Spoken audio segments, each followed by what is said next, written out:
So which cause should I fight for? Which war do I choose? I mean, there's so many, and granted, any would be a good choice, but which one do I lend my voice to? Which one am I willing to watch on pay-per-view? Because you see, they're all going to be televised the moment they realize they can capitalize on hate. Just change the channel and watch it propagate.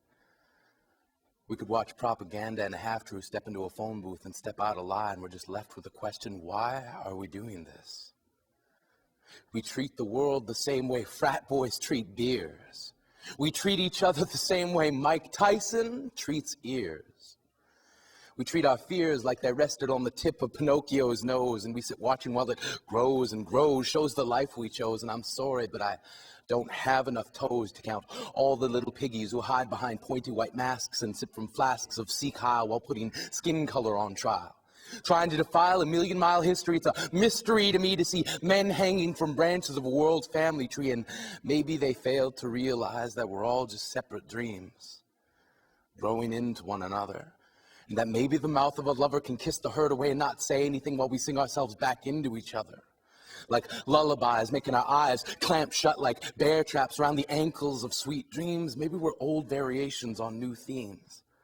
Maybe we're streams of consciousness running into an ocean of understanding where we're handing ourselves apologies to pit against our regret, trying to teach ourselves to be happy with what we've got because maybe this is all we get. Everything beautiful about the world is right now. So how can it be that instead of reaching for new heights, we're going to see how far down we can go?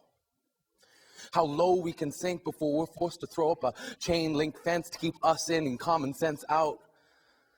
I doubt if you subtract a fact, you'd end up with anything but a lie. You could multiply what by why, divide when over where, and stare at the sum total of who. Take them over us plus you over I, and you'd be right back at the beginning, left with the question, why?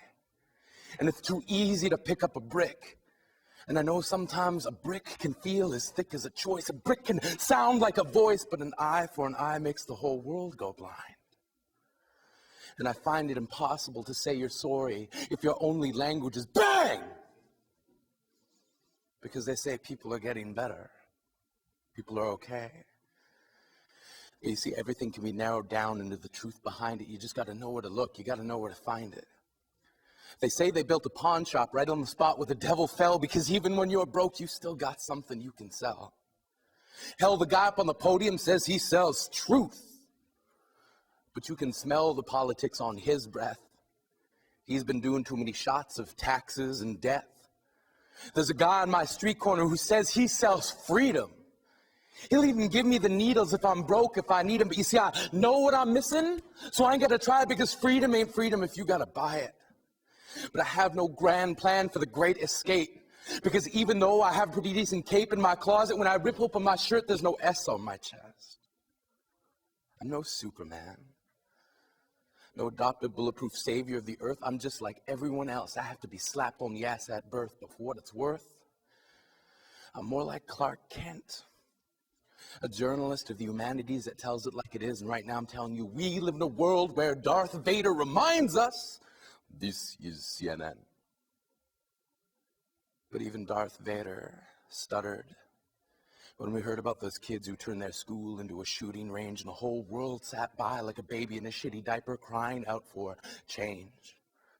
Or how about the grade 10 dropouts with grade 2 reading levels that play Russian roulette with guns they found on their playground whispering, don't worry. Even if it does happen, it'll take less than a minute because I guess the word funeral still has the word fun in it.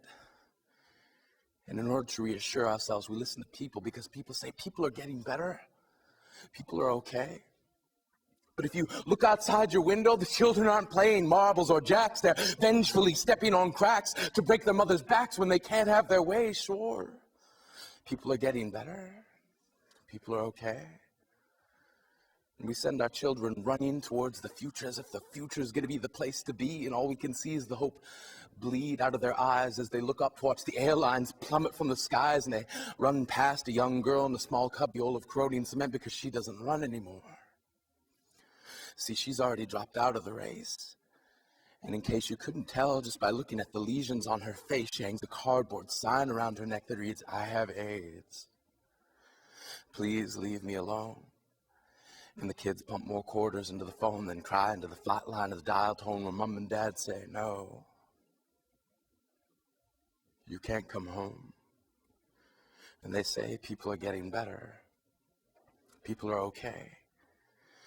But I can only say that none of this is okay. The world is not okay, and I'm no better than anyone else. I'm looking for answers, stumbling around in the dark, curling up like a question mark because I don't know what to do. But I know you have to care about the world because it doesn't care about you.